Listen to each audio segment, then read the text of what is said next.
Hey man, that's a pretty interesting gun. A CMMG Banshee.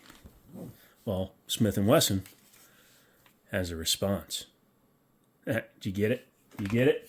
So what we're taking a look at today, move it up a bit, is this guy, because this guy is, it's a CMMG Banshee. They're awesome. You've seen them, and it's not new. So we don't need to talk about that one. Plus, it's Daniel's. I just hope he forgets I have it one of these days. Anyway, moving on to this guy.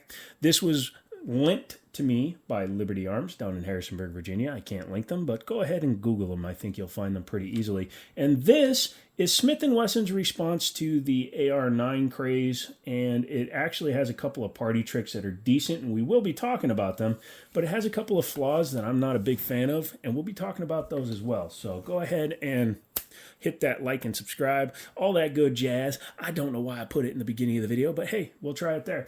This is Smith & Wesson's polymer ATI Omni hybrid kind of PCC. For those of you that don't know, pistol caliber carbine. This one is chambered in 9mm. Currently it is equipped for Glock magazines, and it's not a bad gun. It's kind of aping some features from the Ruger PCC, and again, we'll be talking about those during this video. It has a 16-inch barrel. Feels like a heavy barrel. It's a thick old boy, because obviously it's firing something bigger than 223. The previous owner of this one installed a muzzle brake, and we know how they got it on there. They forced the shite out of this thing to get it on there, because this is an expensive brake, but it's also threaded 1/2 by 36 or 1 by 36, whatever its chamber or screw pattern is. It is not the 1/2 by 28 that the barrel is. So somebody forced that guy on there. You can see the marks on there. This is not my gun. I'm not buying this one because I want one that can take my damn suppressor. I was hoping this one could take my damn suppressor because that would be kind of cool, but no, it cannot. When I called it an ATI Omni hybrid kind of thing, is because the vast majority of the build on this gun is polymer, just like an ATI Omni. We're not going to get into reliability issues in this video. We're just talking about the functions of it. Obviously, it is designed to be an AR9 because it has the extended mag release. One of the things you'll see in an AR-15 style gun is that it has a different mag hold, because obviously you're trying to use existing platform firearms, so you need to work with their magazine retention systems, and that's what they've done here. So this is actually capable of running both Glock and Smith & Wesson's M&P mags. I would be interested in seeing how that runs, but I don't have that magwell here. They have it down at the store. It will come with the firearm. Smith & Wesson M&P 2.0, like if you own an FPC and you got the 23 round mags, slot right into that bad boy. You can see how they have to fill out the magwell because they wanted it to be an extended length, but obviously a Glock mag is not that long. It gives it a weird cut here, although it's kind of a comfortable magwell for me to hold, because as a disabled person, I have bad nerve damage, so holding a gun out here is very difficult for me. So I am typically a magwell holder, and the edge of the magwell here is a little bit sharp. I might, if I were to buy one of these brand new, I might round that off just a touch, just so it doesn't bite into my hand. You can see it's biting into the last finger. I'm 6'4", so I do have oversized hands, but it would be nice to be able to grab it a little bit more ergonomically. The bolt on this gun, this is a straight blowback. So as you can see, it's nothing super complicated like the CMMG. The CMMG has a roller delay blowback, kind of like an MP5. Not a roller delay. It's a delayed blowback, so it's not a straight blowback like the MPX and a few other guns are. It's more like an MP5. But as you can see, this bolt has the extractor built into it, which most of them do.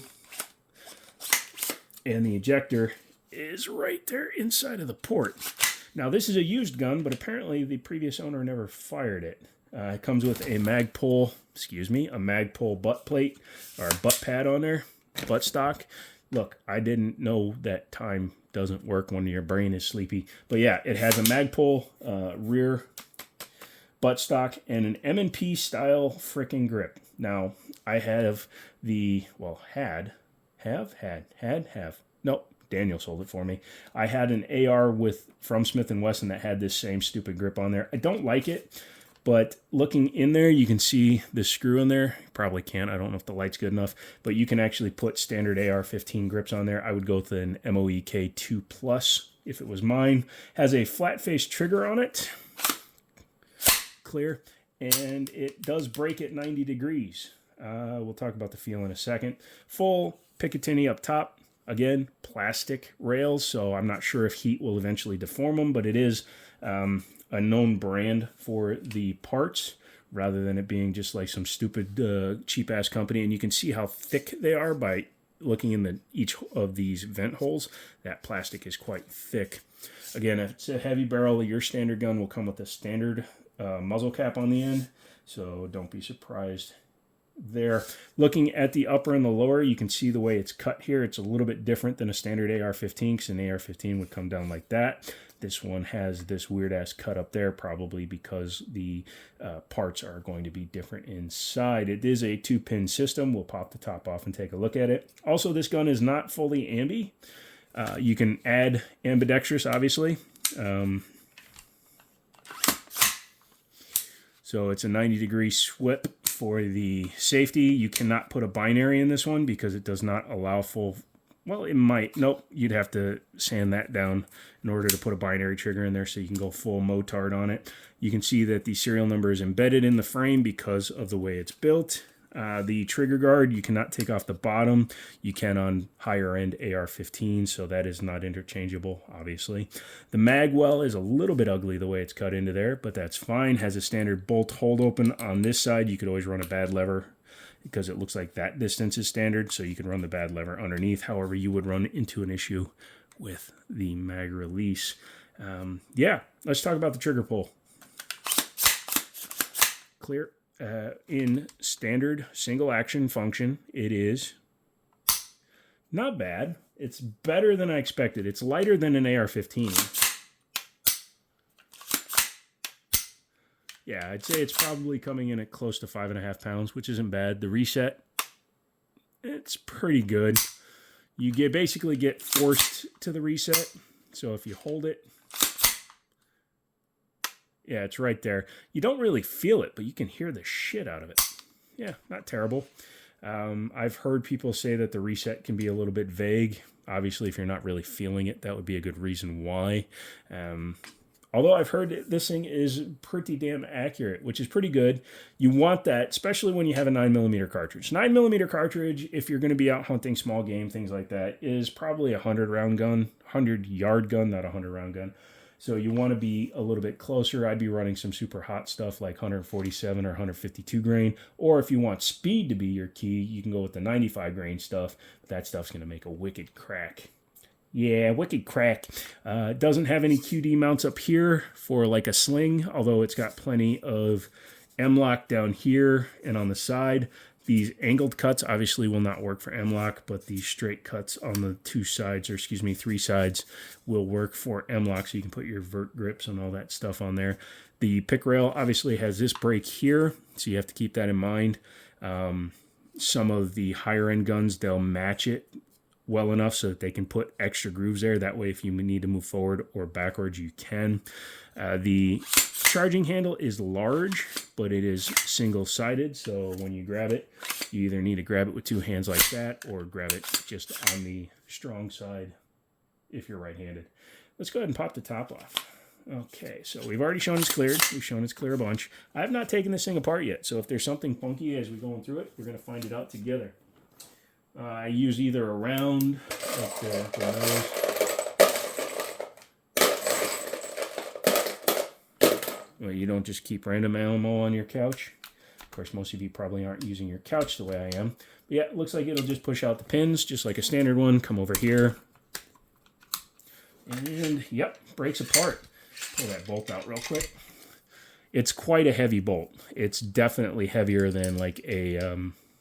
wow, that pin will come right out. So it's a 2-piece. As you see, it's got a roll pin in there. But it's definitely heavier than an AR-15 BCG. And since it's not gas-driven, obviously it doesn't need the port up there. And as you can see, there's your ejector right there. Excuse me, extractor right there. 9mm cartridge seats right in there. Yeah, How you doing? The charging handle, let's take a look at that real quick, looks to be AR-15. Let me see if I have my BCG just sitting up here. Yep, there we go. That's going to be a difference. That's the one thing that I was thinking it was going to be different. You can see the channels are much smaller on the Response than on the Voltor, but that actually makes me want to see, will it actually seat? No. Oh, no, there we go. Oh, no. Oh, okay, let's see. So, I love experimenting. Huh, look at that. It does seat, although it's a little stiff, but you could upgrade your charging handle if you really want to. Yeah. So that does work. We're not going to be leaving that in there, but it is nice to see that there is interchangeability. I was thinking there wouldn't be. Just got to find the right spot to install that. There you go. Obviously, since it doesn't have the same style of firing pin, you don't need to do the flip. And I really wouldn't suggest it with that roll pin being so easy to knock out from the feel of it. But yeah, settle down you. Looking inside of here, you can see how a 9mm AR ejects everything. This one does have a buffer tube because of the blowback setup. And the trigger pack looks to be standard AR. So that's actually good. Yeah, not bad. Sorry, I don't get super impressed at rifles, but since this is a newer rifle that actually has like some traction on the market and people are actually really liking it, I wanted to make sure to take a look at one. Feel free to leave useless down in the comment because I'm sure some of you will agree that my opinion on rifles is pretty damn useless. But yeah, reassembly is just the same as disassembly. Go ahead and run it a couple of times and make sure she functions. Not a bad looking rifle, not a bad functioning rifle, but you know, if you're gonna go plastic fantastic on stuff, there are other options. Obviously not rifle length, but there are other options. And yeah. Also, this one. Although this one costs at least twice as much as that one. And that's not counting all the extra shit on that one. So these come in at around $800. Those are starting around $1,600. That one is a variant that uses SIG-Mags, so I think it's a little more expensive, and then it's got some fun stuff on it. If you like this video, make sure to come back for the next one. Say, hey, look, I really like that one. Put response in the comments. Obviously, the other word I said doesn't mean shit. Come back for another video. I love you so much. I'm sweating my burrs off, and I'm going to go to bed. So until next time, I'll talk to you later.